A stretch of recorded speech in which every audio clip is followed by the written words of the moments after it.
एकदन्तं महाकायं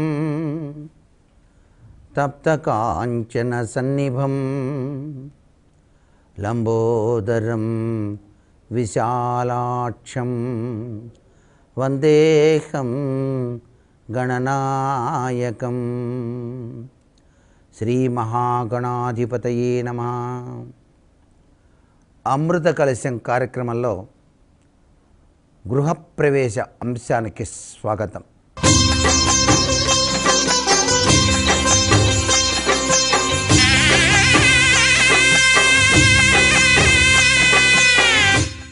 గృహము అనేటువంటిది పరమేశ్వరుని యొక్క దివ్యవంతమైన అనుగ్రహ కరుణా కటాక్ష వీక్షణాల వలన సంభవించేటువంటి గొప్ప తత్వం. ఆ పరమేశ్వరుణ్ణి ఎవరైతే నిత్యం కూడాను జాజి పూలతో కానీ లేక తుమ్మి పూలతో కానీ పూజ చేస్తూ ఈశ్వర నీ అనుగ్రహాన్ని ప్రసాదించు అని ప్రార్థిస్తే గృహయోగాన్ని సిద్ధింపజేస్తాడు అంటోంది శాస్త్రం. ఈశ్వరాజ్ఞ లేనిదే చీమైనా కుట్టదు కదా. ఆయన యొక్క దివ్యవంతమైన అనుగ్రహం వల్లనే గృహయోగం సిద్ధిస్తుంది. లక్ష్మీదేవి యొక్క అనుగ్రహం కూడాను ఆ యజమాని తొడపైన గనక ఉన్నట్లయితే అనేక గృహాలకు అతడు యజమానిగా మారుతాడు అని కూడా శాస్త్రం. అందుచేత లక్ష్మీదేవి యొక్క అనుగ్రహ కరుణా కటాక్ష వీక్షణాలని సంపాదించడానికి మారేడు యొక్క దళాన్ని తీసుకొని దానిపైన నమశివాయ అని చెప్పేసి ధ్యానం చేస్తూ గంధం రాసి ఆ పరమేశ్వరుడికి కనుక సమర్పించినట్టయితే పరమేశ్వరానుగ్రహంతో లక్ష్మీదేవి యొక్క దివ్యవంతమైన కరుణాకటాక్ష వీక్షణాలతో గృహయోగము అనేటువంటిది సిద్ధిస్తుంది అని చెప్పేసి శాస్త్రం. పూర్వీకుల నుంచి వచ్చినటువంటి స్థలం, ఆ స్థలంలో పాత ఇల్లు ఉంది. ఆ పాత గృహాన్ని పడగొట్టి నూతన గృహం కట్టాలి అనేటువంటి సంకల్పం వచ్చినటువంటి వాళ్ళు ఆ పాత గృహాన్ని మంచి రోజు చూసి పడగొట్టవచ్చు. అలా పడగొట్టిన తర్వాత దానిలో ఉపయోగించినటువంటి ఇటుకలు లేక కలప ఇవన్నీ కూడా నూతన గృహానికి మాత్రం వాడకూడదు అనేటువంటి సాంప్రదాయం ఉంది. పాత కలపను నూతన గృహానికి వాడటం అంత శ్రేయోదాయకమైన విధి విధానం కాదు. అలాగే పాత ఇంటిని పడగొట్టిన పిదప అక్కడ శంకుస్థాపన చేసినటువంటి ప్రాంతం నుంచి పునాదుల వరకు కూడాను ఇటుకలు తీసివేసి మట్టిని కూడాను దాదాపు 5 అంగుళాల వరకు తీసివేసి తర్వాత కొత్త మట్టిని వేసి గృహ నిర్మాణానికి పూనుకోవటం సర్వవిధ శ్రేయోదాయకం. అలా మట్టిని పూడ్చిన పిదప 3 నెలల పాటు సూర్యరశ్మి కిరణాలు ఆ ప్రాంతంలో పడి తీరాలి. అలా పడినట్లయితే భూశుద్ధి అనేటువంటిది ఏర్పడుతుంది. తరువాతే మంచి రోజు చూసి గృహ నిర్మాణానికి శంకుస్థాపన చేసుకోవటం ఉత్తమోత్తమమైనటువంటి పద్ధతిగా మనకు శాస్త్రాలు తెలియజేస్తున్నాయి. ఏ ఇంటికైనా సరే ద్వారాలు అమర్చేటప్పుడు సరిసంఖ్య ద్వారాలు, సరిసంఖ్య కిటికీలు అమర్చండి. సరిసంఖ్య జీవితానికి అభ్యున్నతమైనటువంటి ప్రభావాన్ని కలిగింపజేస్తుంది అంటోంది శాస్త్రం. సరిసంఖ్యలో కూడాను చివర 0 సంఖ్య రాకూడదు. 0 లేకుండానే ఆ యొక్క కిటికీలు కానీ ద్వారాలు కానీ సరిసంఖ్యలో ఉండేటట్టుగా ఏర్పాటు చేసుకోవటం ఉత్తమోత్తమమైనటువంటి స్థితిగతుల్ని ప్రసాదిస్తుంది అని చెప్పేసి శాస్త్రం. ఒక గృహ నిర్మాణం చేసేటప్పుడు ఆ మేడ కట్టేటువంటి విధి విధానంలో కూడా మెట్లు కట్టేటువంటి తీరుతెన్నులు తూర్పు దిశలోను ఆగ్నేయ దిశలోను మెట్ల నిర్మాణం సర్వవిధ శ్రేయోదాయకం. ఏ గృహం కట్టినా వాయువ్యమూల ఖాళీ ఉంచాలి అనేటువంటి విధి విధానాన్ని ప్రతి ఒక్కరూ కూడా గుర్తుపెట్టుకోవాలి. మెట్ల కింద ఖాళీ ఉంది కదా అని చెప్పేసి అక్కడ టాయిలెట్స్ నిర్మాణం చేయకూడదు. అలా చేయటం అనర్థదాయకవంతమైన విశేషంగా ప్రతి ఒక్కరూ కూడా గుర్తెరగటం చాలా మంచిది. అలాగే ఇంటి ప్రాంగణం సస్యశ్యామలవంతంగా ఉండటానికి సహకరించేటువంటి విశిష్టవంతమైనటువంటి మొక్కలు కూడా పెంచటం మంచిది. ప్రతి ఇంటికి కూడా ప్రాంగణంలో ఉసిరిక చెట్టు, అలాగే తులసి చెట్టు, మారేడు చెట్టు వంటివి ఉండటంలో తప్పు లేదు. కానీ పాలుగారేటువంటి చెట్లు మాత్రం ఇంటి ప్రాంగణంలో ఉంచటం మంచిది కాదు. తెల్ల జిల్లేడు చెట్టు పెంచవచ్చా అని చెప్పేసి చాలామంది సందేహాలు వ్యక్తం చేస్తున్నారు. తెల్ల జిల్లేడు చెట్టు ఇంటి లోపల ప్రాంగణంలో కనుక పెంచినట్లయితే అనర్థం వస్తుంది.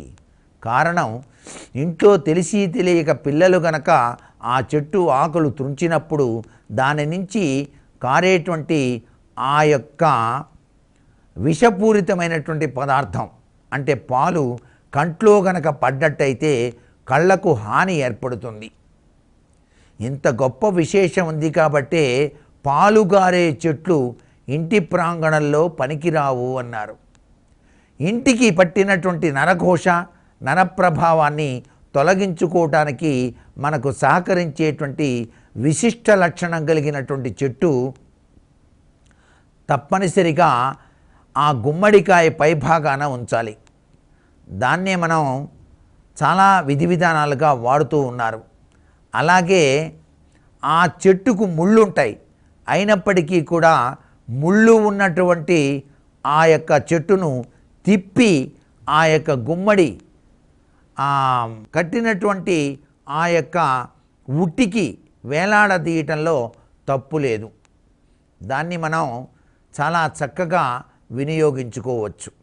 అలాగే కనుదృష్టి వినాయకుడు అనేటువంటి ఒక చిత్రపటం మీ యొక్క సింహద్వారం పైభాగాన తప్పనిసరిగా ఉంటే మంచిది. గవ్వలు అని చెప్పేసి సముద్ర నదీ తీర ప్రాంతంలో దొరుకుతాయి.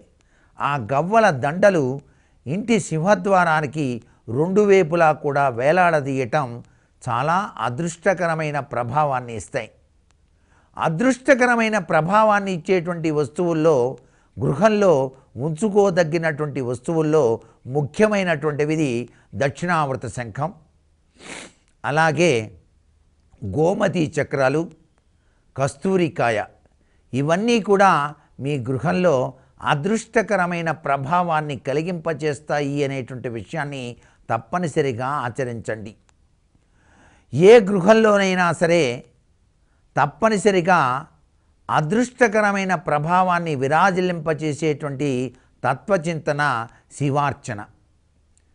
శివుని యొక్క అభిషేకం గృహంలో తరచూ చేసినట్లయితే ఆ గృహంలో ఉండేటువంటి దుష్టశక్తులు పటాపంచలైపోతాయి అంటోంది శాస్త్రం.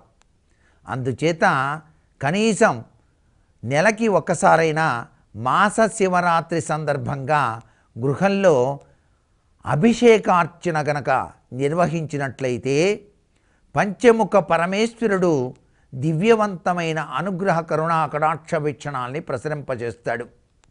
ఇటీవల కాలంలో చాలామంది తాబేలు బొమ్మలు అనేటువంటివి ఉపయోగిస్తున్నారు.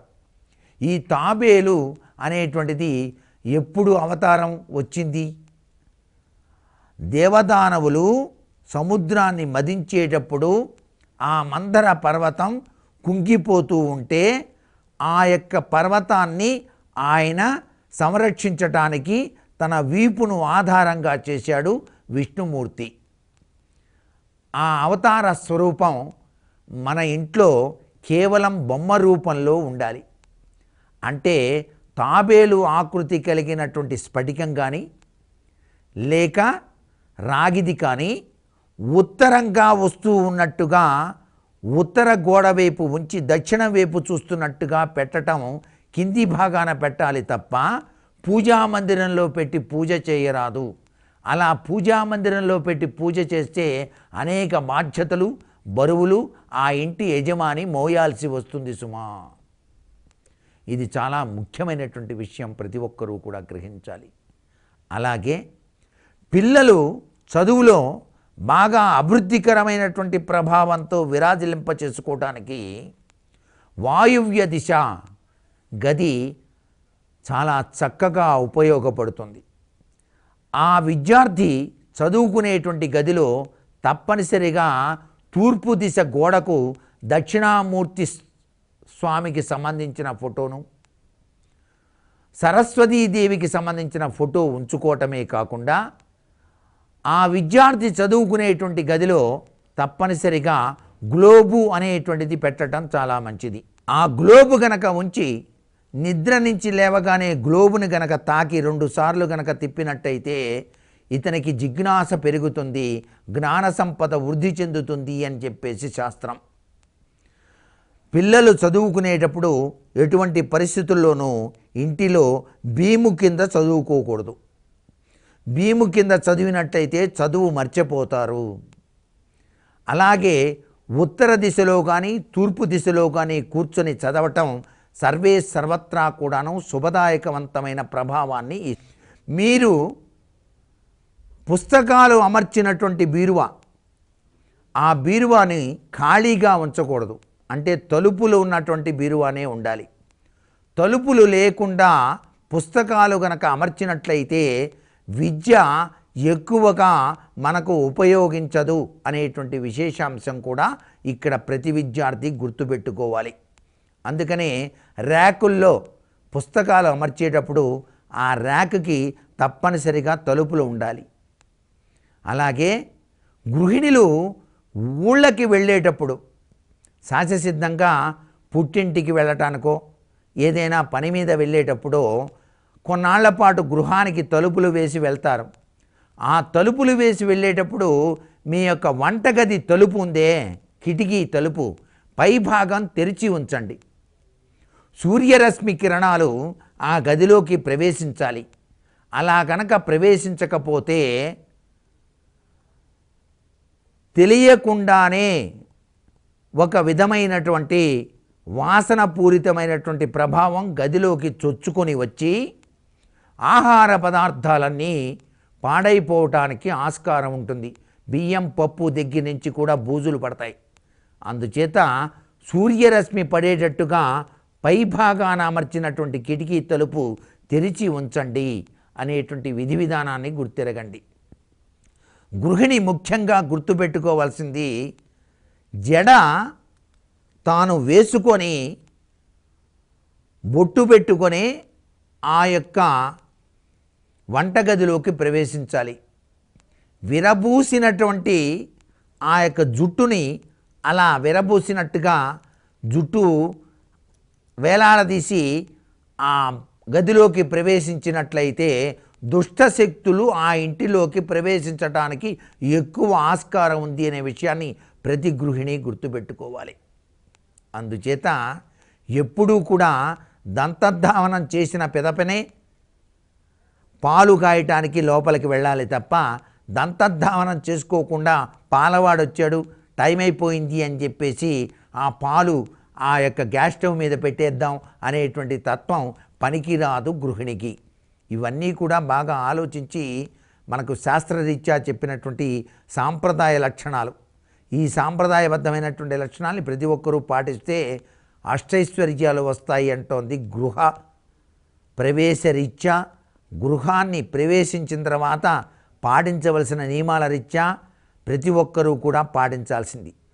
అలాగే షోకేసుల్లో బొమ్మలు విచిత్రాతి విచిత్రవంతమైనటువంటివి ఉండకూడదు. అంటే క్రూరత్వాన్ని ప్రతిపాదించేటువంటి బొమ్మలు ఎప్పుడూ కూడా గోడల మీద కానీ షోకేసుల్లో కానీ ఉండకూడదు. అంటే యుద్ధం చేస్తున్నట్టు, సింహం మీద పోరాడుతున్నట్టు, సింహం ఇట్లాంటివి. అలాగే ప్రకృతి దృశ్యాల్లో కూడాను చక్కటి విరబూసిన చెట్లు పూలు కాసినవే ఉండాలి కానీ ఎండిపోయినటువంటి వృక్షాలు ఉన్నట్టుగా ఆర్ట్ ఎటువంటి పరిస్థితుల్లోనూ మీ గోడలకు ఉండకూడదు. డ్రాగను, తర్వాత క్రూర జంతువులు, ఇవన్నీ కూడా ఫోటోలు గోడలకి తగిలించటం అనర్థదాయకం. మీ పితృదేవతల యొక్క ఫోటో ఉంది చూసారా, తప్పనిసరిగా దక్షిణ గోడకు తగిలించండి. వారి యొక్క ఆశీస్సులు ఎల్లవేళలా మీకుంటాయి. ఇంకా ఏ దిశలోనూ కూడా పితృదేవతల యొక్క ఫోటోలు తగిలించకూడదు. అలాగే గడియారం విషయంలో చాలా గొప్ప విషయం ఉందండి. కాల తత్వానికి నిదర్శనం గడియారం. ఈ గడియారాన్ని సింహద్వారం పైభాగాన ఎటువంటి పరిస్థితుల్లో తగిలించకండి. దక్షిణ దిశలో కూడా తగిలించకూడదు. ఆ గడియారాల్ని ఉత్తరం కూడా సింహద్వారం పైభాగాన కాకుండా తూర్పు లేక పడమర దిశల్లో తగిలించాలి. గడియారాల్లో ఎప్పుడూ కూడా ఆ బ్యాటరీ ఉండేటట్టుగా చూసుకోండి. గడియారం ఆగిపోకూడదు ఇంట్లో. గడియారం ఆగిపోయినట్లయితే కాలాన్ని స్తంభించినట్టు లెక్క. ఇవన్నీ చిన్న చిన్ని విషయాలైనప్పటికీ చాలా విచిత్రాతి విచిత్రమైన అదృష్టాన్ని ప్రసాదిస్తాయి.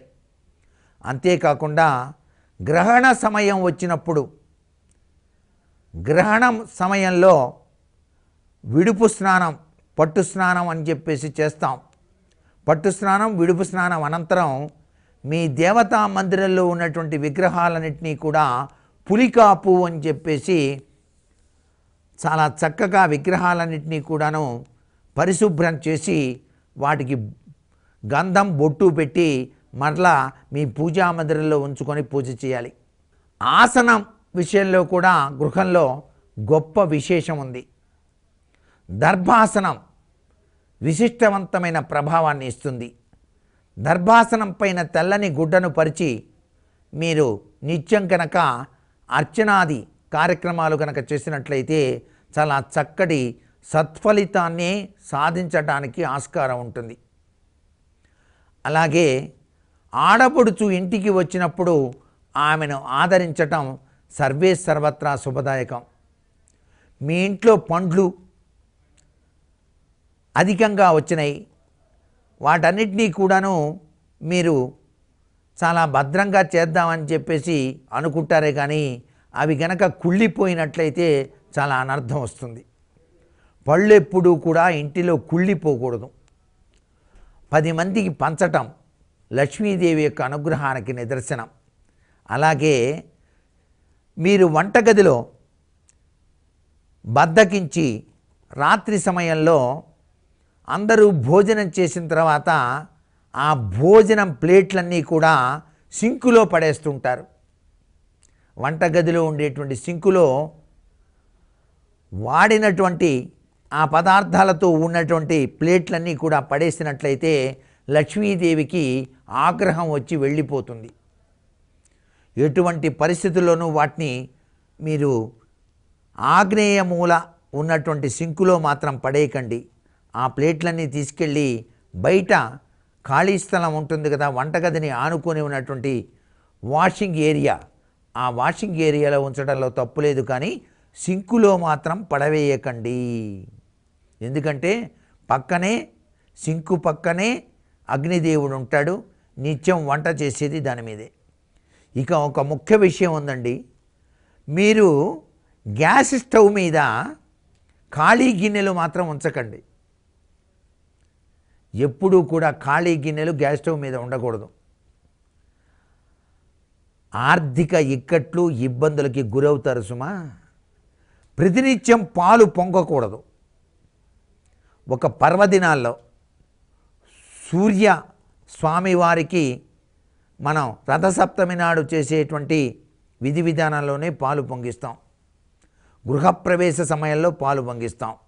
నిత్యం కూడా పాలు పొంగుతూ ఉన్నట్లయితే ఆ ఇంట్లో ఖర్చులు అధికమవుతాయి, ఆదాయం తగ్గిపోతుంది. గుర్తుపెట్టుకోండి. ఇవన్నీ కూడా గృహప్రవేశానంతరం ప్రతి గృహిణి కూడా పాటించవలసినటువంటి విశిష్టవంతమైనటువంటి విధి విధానాలుగా మనకు శాస్త్రాల్లో చెప్పారు. అలాగే మూసేటప్పుడు తెరిచేటప్పుడు శబ్దాలు మాత్రం తలుపులు రాకూడదు. అద్దాలు అదృష్టాన్ని ఇస్తాయి. అద్దాన్ని అమర్చేటువంటి విధి విధానంలో ప్రతి గృహంలో కూడాను ఉత్తర ఈశాన్యం లేక తూర్పు ఈశాన్యంలో చిన్న అద్దమైనా సరే అమర్చుకోండి. చక్కటి అదృష్టాన్ని మీ వెంట ఉంచుకోండి. అలాగే చలువరాయి మీ చెంత, అదృష్టం మీ చెంత అన్నట్టుగా చలువరాయి ముక్కను గనక మీరు పైభాగాన కట్టినటువంటి ఆ యొక్క వాటర్ ట్యాంకులో వేసి ఉంచండి. అదృష్టం మీ వెంట ఉండి తీరుతుంది. చలువరాయికి అంత విశిష్టవంతమైనటువంటి ప్రభావం ఉన్నది. అలాగే మీరు గృహాన్ని కట్టినప్పుడు పైభాగాన కట్టినటువంటి వాటర్ ట్యాంక్ నైరుతి మూల కట్టాలి. అయితే అది భూమిని ఆనుకొని మాత్రం ఉండకూడదు. 4 వైపులా కూడా 4 కోళ్ళు కట్టి దానిపైన వాటర్ ట్యాంక్ అమర్చి మీరు చుట్టూతా తిరిగేటువంటి విధి విధానంగా ఖాళీ ఉంచేటట్టుగా ఏర్పాటు చేసుకుంటే ఆ ఇంట్లో అదృష్టం తప్పనిసరిగా విరాజిల్లుతుంది సుమా అని చెప్పేసి చెప్పచ్చు. తూర్పు దిశలో చెట్లు భారీగా పెంచరాదు. తూర్పు గోడ మీద కుండీలు కూడా ఉంచకూడదు. తూర్పు బరువు అస్సలు పనికిరాదు. తూర్పు దిశలో మీరు నాటినటువంటి ఆ యొక్క తులసి గోడకి ఆనుకోకుండా ముందు భాగాన ఉండేటట్టుగా ఏర్పాటు చేసుకోండి. ఎప్పుడూ కూడా తులసి కోట అనేటువంటిది ఇంటికి దొడ్డి గుమ్మానికి, ఈ సింహద్వారానికి ఎదురుగా దొడ్డివైపు గుమ్మానికి ఎదురుగా ఉండేటట్టుగా ఏర్పాటు చేసుకోవటం కూడా చాలా మంచిది. పడమర దిశలో కూడా ఏర్పాటు చేసుకోవచ్చు. ఇంటికి దీపాలంకరణ అత్యంత విశిష్టవంతమైన ప్రభావాన్ని కలిగిస్తుంది. అలాగే రంగుల కహాని కూడా చాలా చక్కటి యోగాన్ని ఇస్తుంది. ఇంట్లో ఎప్పుడూ పాత సామాన్లు ఉంచకండి. పాత సామాన్లు కనుక ఉంటే దరిద్రం ఆవహిస్తుంది. అందుచేత పనికిరాని పాత సామాన్లన్నీ కూడా మీరు బయట పారవేయండి. మీరు ఉపయోగించేటువంటి పాత సామాను సంవత్సరానికి ఒకసారి ఉపయోగించేవన్నీ కూడా నైరుతి మూల చిన్న గది కట్టి అక్కడ దక్షిణ నైరుతిలో ఉంచటం సర్వవిధ శ్రేయోదాయకంగా కూడా మనకు శాస్త్రాల్లో చెప్పారు. ఏది ఏమైనప్పటికీ కూడా గృహం ప్రవేశం సంగతి, గృహ ప్రవేశంలో దాగిన పరమార్థం, అలాగే గృహంలో అందరూ ఆనందకరమైన జీవితాన్ని కొనసాగించటానికి మనం పాటించవలసినటువంటి నియమ సూత్రాలు సర్వే సర్వత్రా శుభదాయకాలుగా ఉంటాయి. మీ గృహంలో ఎప్పుడూ కూడా చక్కటి సంగీత ధ్వని వినిపించేటువంటి భక్తి రసమైనటువంటి కీర్తనలు, అలా వచ్చేటువంటి చాంటింగ్ ఎప్పుడూ కూడా ఉండేటట్టుగా ఏర్పాటు చేసుకోండి. ఆ ఇంట్లోకి దివ్యవంతమైన శక్తిపుంజాలు ప్రసరింపబడి మనస్సు ఉల్లాసంగా హాయిగా ఉంటుంది. మీ ఇంటి యజమాని కోపోద్రేకుడై ఉన్నాడా? అయితే ఆయన పడుకునేటువంటి పడక గదిలో ఒక గ్లాసు నీళ్లు పోసి దాంట్లో మల్లెపూలు 5 వేసి ఆయన తల కింద ఉంచండి. ఆయనలో కోపం పటాపంచలై శాంతియుతమైనటువంటి ప్రభావంతో విరాజిల్లుతాడు సుమా. సర్వే జనా సుఖినో భవంతు.